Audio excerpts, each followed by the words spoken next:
Hari sudah menjelang sore menuju malam, jadi kami harus segera meninggalkan lokasi wisata, mencari penginapan untuk bermalam. Setelah keluar dari lokasi wisata, sudah hampir gelap.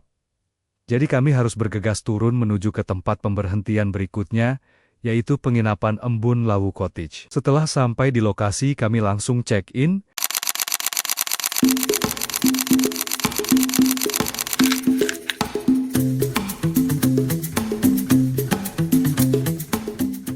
Selamat datang di channel Alex Pras Adventure. Perkenalkan, kami pasangan suami istri yang suka melakukan petualangan trip jarak jauh. Dengan channel ini, kami ingin mengajak Anda bisa ikut merasakan kebahagiaan dan petualangan kami berdua.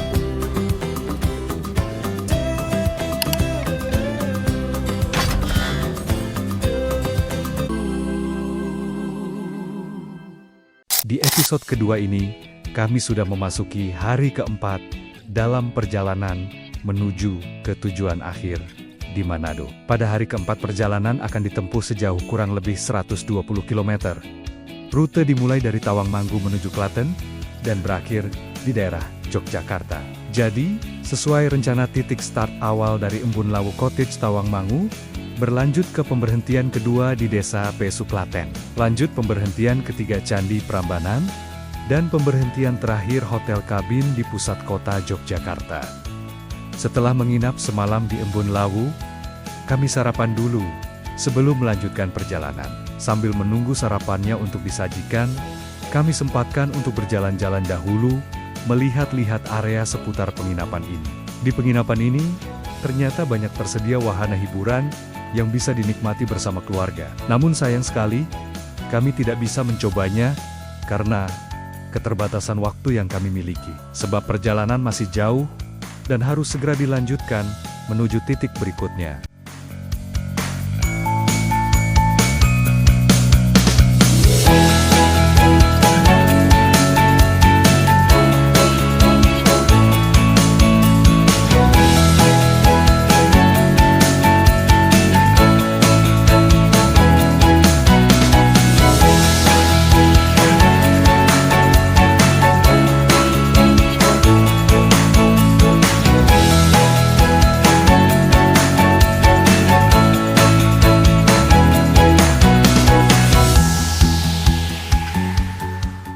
Jadi, trip di awal perjalanan ini terus menurun karena dari dataran tinggi menuju dataran rendah, dengan jalan yang berkelok-kelok dan tidak terlalu lebar. Dan dengan kondisi seperti ini, diperlukan konsentrasi penuh untuk membawa kendaraan. Tetapi, itu semua ditebus dengan pemandangan yang bagus di sepanjang perjalanan.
Di tengah perjalanan, saat mau melewati area Pasar Barakan, di Dukuh Barakan Bandar Dawung, Karanganyar, kami menemui satu buah truk panjang, yang baru saja selesai membongkar muatannya di satu toko, dan sedang mau keluar area gudang. Kami melihat supir pengemudi truk tersebut, sudah sangat mahir sekali membawa kendaraan truk, walau di lahan yang sempit terbatas, bisa memasukkan dan mengeluarkan truk yang besar dan panjang. Depan tiang, belakang dinding, gimana nih?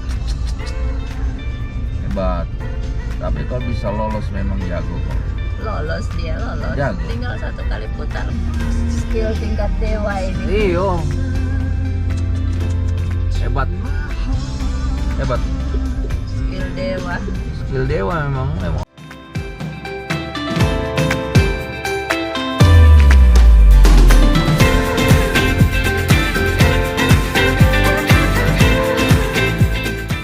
Setelah jalan-jalan menurun sudah dilewati, maka perjalanan ini tinggal jalanan datar.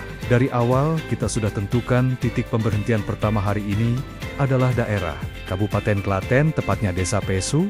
Untuk menuju ke sana, kita harus melewati beberapa lokasi desa-desa yang sebagian besar adalah desa penghasil padi.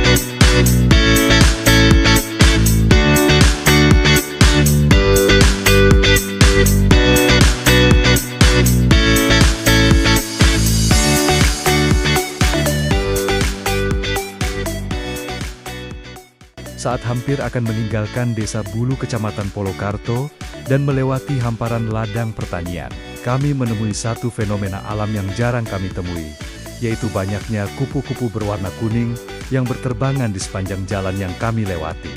Setelah kami telusuri info fenomena ini, memang sedang terjadi di Jawa Tengah. Pada saat tepat, kami sedang melakukan touring ini.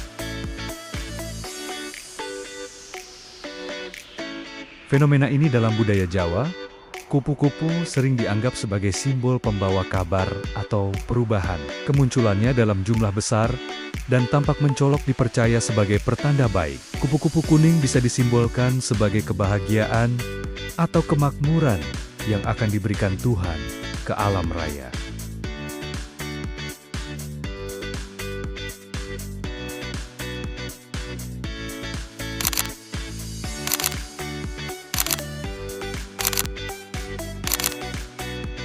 Seperti yang terlihat ada beberapa postingan di berita lokal mengenai fenomena kupu-kupu ini. Ini terjadi di sebagian Jawa Tengah, terutama di bagian selatan.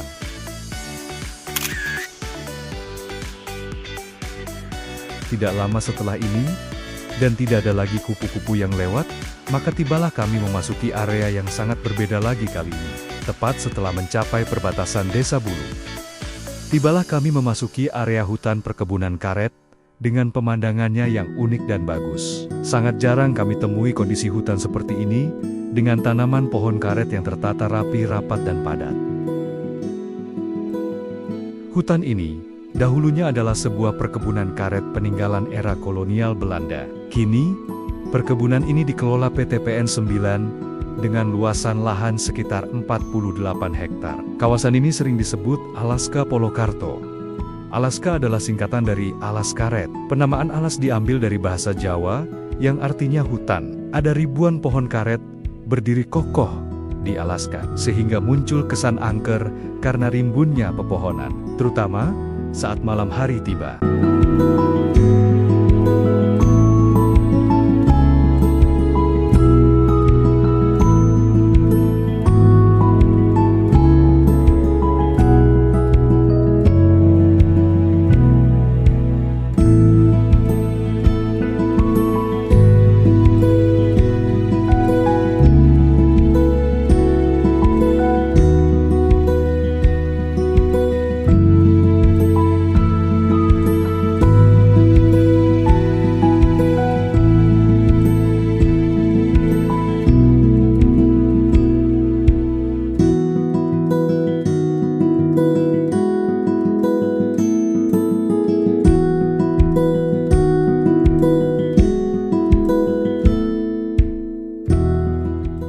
Setelah melewati area pedesaan, tibalah kami memasuki area perkotaan, khususnya Kabupaten Sukoharjo. Sukoharjo adalah salah satu kabupaten dari Provinsi Jawa Tengah, yang berbatasan dengan Kota Surakarta di utara, Kabupaten Klaten di timur, Kabupaten Karanganyar di barat, dan Kabupaten Wonogiri di selatan.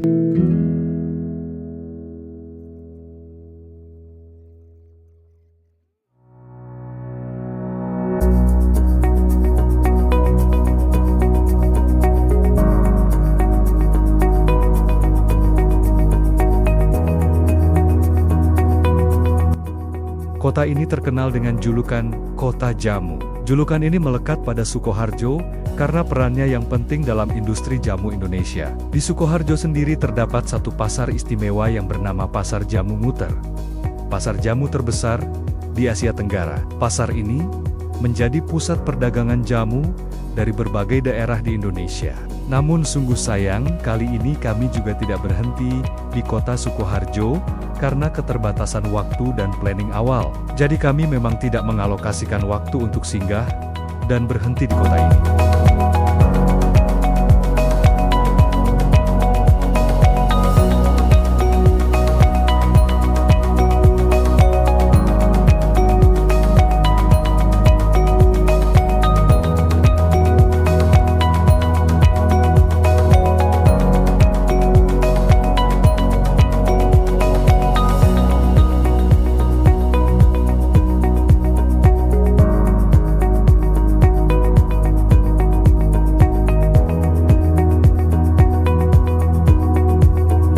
Adapun tujuan pemberhentian kami berikutnya menuju arah wilayah Kabupaten Klaten, adalah untuk mengunjungi rumah saudara yang ada tinggal di kabupaten ini, yang sering kami panggil Om Narto.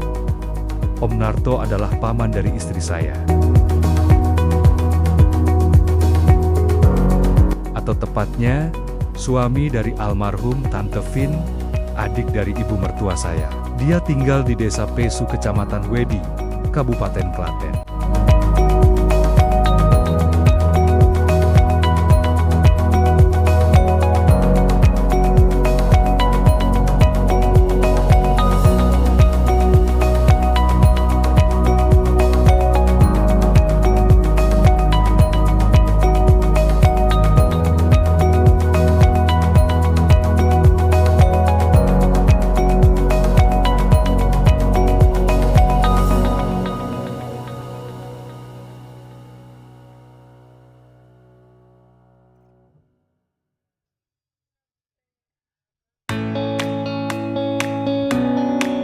Untuk menuju Desa Pesu, kami harus melewati beberapa kecamatan dan desa, yang salah satunya adalah Kecamatan Bayat, di mana tempat asal kelahiran dari Om Narto.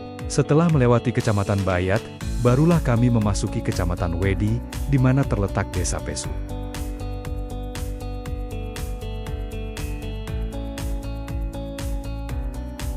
Jadi sebelum sampai ke Desa Pesu, kami masih harus melewati beberapa desa lagi, yang jumlahnya mungkin ada sekitar 3 desa, yaitu Desa Pager Jurang, Desa Pasum, dan Desa Dengkeng.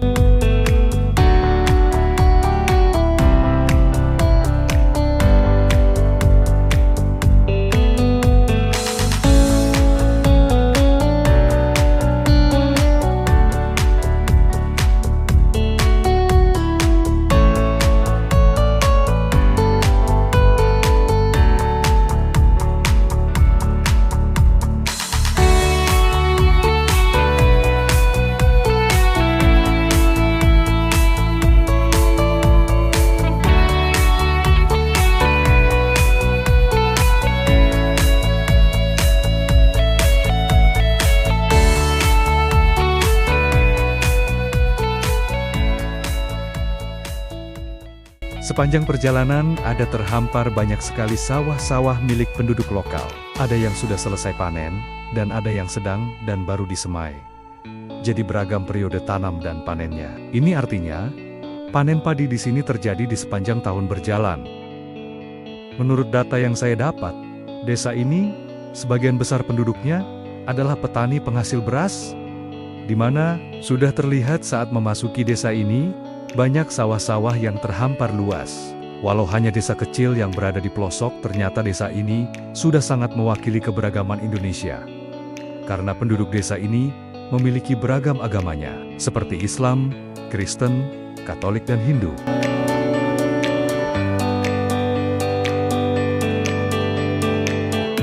Walau sedikit membingungkan, karena telah diajak jalan berputar-putar oleh Google Map, akhirnya kami sampai juga di Desa Pesu. Tapi ini jadi pengalaman menarik. Bagaimana rasanya dipandu oleh aplikasi Google Map melewati desa-desa di Jawa Tengah. Kami sudah ditunggu di pinggir jalan desa oleh Om Narto, Dan akhirnya, kami bisa bertemu juga dengan beliau. Halo. Mana? Di mana Om Narto rumahnya? Oh, belok kiri.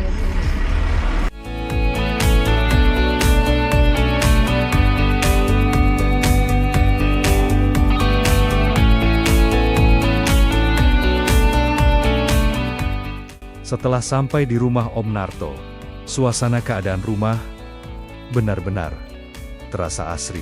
Dengan pemandangan depan rumah terhampar ladang sawah dan jauh dari suara kendaraan dan hiruk-pikuk perkotaan. Kami beristirahat dan bercerita tentang kondisi kehidupan di pedesaan sini.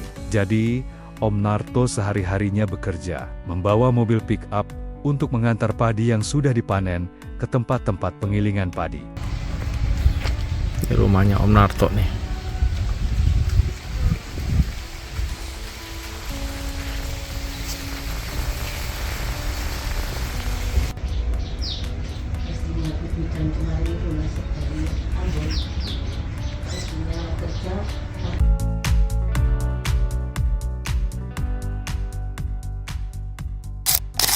Gede ini. Besar. Gede banget. Diharap untuk segera kembali ke bis karena akan segera melanjutkan perjalanan selanjutnya. Demikian untuk informasi berita panggilan atas